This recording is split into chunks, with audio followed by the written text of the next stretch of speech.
यहाँ से डिवाइड भी लगा सकते हैं। तो डिवाइड अगर आप यहाँ से यूज करेंगे तो देखिए किस तरीके से ये यूज होगा।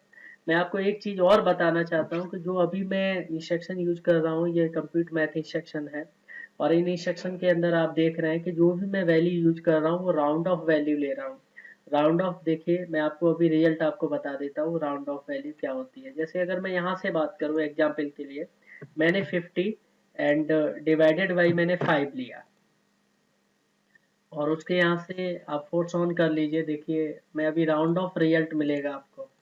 तो अभी राउंड ऑफ अभी क्या है एग्जैक्टली जो रिजल्ट आया है वो 10 आ गया, लेकिन अभी अगर मैं यहाँ पे 55 कर देता हूँ, उसके बाद देखिए फोर्स ऑन करूंगा तो यहाँ रिजल्ट 11 आ गया। अगर मैं यहाँ से 56 कर देता हूँ फ्रेंड, अभी देखिए फोर्स ऑफ करके मैं यहाँ से 57 कर दिया जैसे एग्जाम्पल के लिए, फिर से फोर्स ऑन किया तो देखिए रिजल्ट क्या आ रहा है, अभी भी 11 आ रहा है।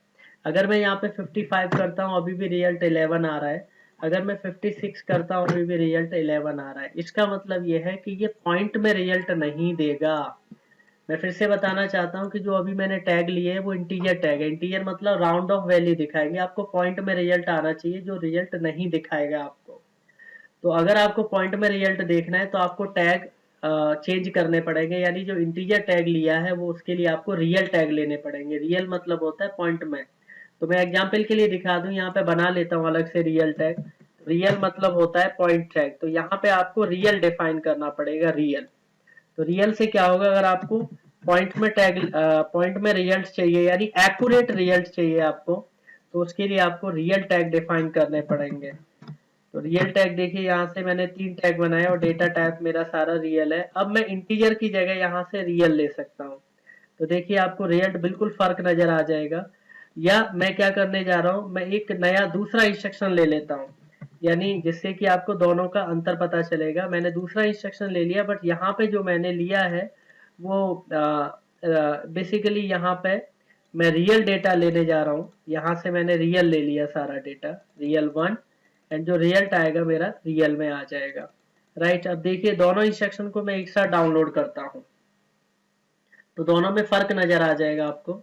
तो इस तरीके से रिक्वायरमेंट के हिसाब से आप रियल भी डेटा ले सकते हैं। आप राउंड ऑफ वैल्यू चाहिए, यानी राउंड ऑफ का मतलब है लमसम वैल्यू चाहिए, तो उसके लिए इंटीजर टैग डिफाइन कर सकते हैं। तो कंप्यूट मैथ बहुत ज्यादा इंपॉर्टेंट इंस्ट्रक्शन होता है जो कि हम लोग यूज करते हैं। ये देखिए अभी यहाँ पे मैंने यहाँ पे सेम 56 वैल्यू ले लिया और ये 5 ले लिया, और यहाँ पर भी 56 ले लिया और ये 5 ले लिया। देखिए यहाँ पर जो वैल्यू मैं दे रहा हूँ ये डायरेक्ट वो वैल्यू आ रहा है, लेकिन यहाँ पॉइंट में भी आ रहा है। देखिए रिजल्ट पर भी इफेक्ट पड़ेगा। अब जैसे ही मैंने यहाँ से इनपुट दिया है, मैंने फोर्स ऑन किया, फोर्स को इनेबल करना पड़ेगा तभी एग्जीक्यूट होगा। तो देखेंगे यहाँ पर रिजल्ट आ रहा है 11, राइट, और यहाँ पर रिजल्ट क्या आ रहा है 11.2 आ रहा है। राइट, एक अगली दूसरी वैल्यू चेंज करके देख लेते हैं। जैसे मैंने 57 कर दिया और यहाँ पर भी 57 किया, और जैसे ही मैंने फिर से इनपुट दिया तो देखिए यहाँ रिजल्ट 11 आ रहा है, अभी भी यहाँ पे 11.4 आ रहा है।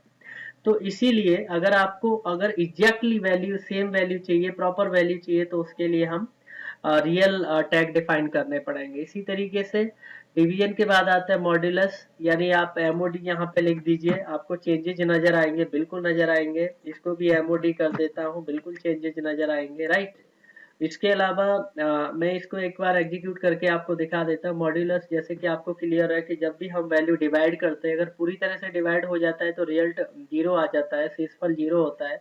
लेकिन अगर डिवाइड करने के बाद कोई भी वैल्यू बचती है उसी को मॉड्यूलो में हम लोग डिफाइन करते हैं। जैसे एग्जाम्पल के लिए मैं आपको अभी बता देता हूँ, कोई वैल्यू कैलकुलेट करके आपको बताता हूँ। ये बेसिकली डिवाइड इंस्ट्रक्शन का ही कॉम्बिनेशन है। जैसे अगर मैंने यहाँ पे लिखा 10 डिवाइडेड बाई 2, तो अब यहाँ पे देखेंगे जो रिजल्ट आएगा, अभी आपको कैलकुलेट करके दिखाता हूँ मैं। तो 10 डिवाइडेड बाई 2 हमें पता है ये पूरी तरह से डिवाइड कर देगा। तो अगर मैंने इनपुट यहाँ से प्रेस किया है तो शेषफल यहाँ पे कुछ भी नहीं बचा है, यानी 10 डिवाइडेड बाई 2। तो 2 से अगर 10 डिवाइड करेंगे तो 5 आता है टोटल पूरी। इसका मतलब ये है कि टोटल पूरी तरह से डिवाइड हो रही है वैल्यू, यानी कोई भी वैल्यू नहीं बच रही है। अगर मैं यहाँ पर क्या कर देता हूँ 11 कर देता हूँ, इसका मतलब है कि 11 डिवाइडेड बाई 2, तो टू 5 या 10, यानी यहाँ पे क्या हो रहा है कि 2 5 या 10, 5 से डिवाइड 5 11 से डिवाइड अगर हो रहा है तो 5 वैल्यू तक डिवाइड हो रहा है, लेकिन एक वैल्यू यहाँ पे बच रही है, तो वही हमारा मॉड्यूलो हो जाएगा। जैसे ही मैं यहाँ से सिग्नल दूंगा तो देखिए रिजल्ट आ गया 1, क्योंकि 2 से 10 तक वैल्यू तो डिवाइड होगी, लेकिन एक जो वैल्यू बची हुई है वही हमारे यहाँ पे शेषफल आ गया, जिसको शेषफल भी बोलते हो आप। अगर मैं यहाँ पे 13 कर देता हूँ तो आप देखेंगे यहाँ पे रिजल्ट क्या आ रहा है, अभी भी 1, क्योंकि 2 छिंग 12 यानी एक वैल्यू बची। अगर यहाँ 15 कर देता हूँ तो भी यहाँ पे एक बची हुई है। अगर मैं यहाँ 17 कर देता हूँ तो भी एक बची हुई है। चलिए यहाँ पे मैं 3 कर देता हूँ। अभी देखिए 17 डिवाइडेड बाई 3 यानी यहाँ पे अगर देखेंगे तो 5 15 3 पंजा 15 15 यानी 15 तक तो वैल्यू डिवाइड होगी, बची हुई 2 है तो ये मॉड्यूलो आ गया। इस तरीके से हमारा मॉड्यूलो यूज होता है। यहाँ पर भी सेम एज इट इज आप ले सकते हैं, कोई दिक्कत वाली बात नहीं है। यहाँ पर भी वैल्यू आपकी वैसी ही आएगी। तो ये बेसिकली इंस्ट्रक्शन जो था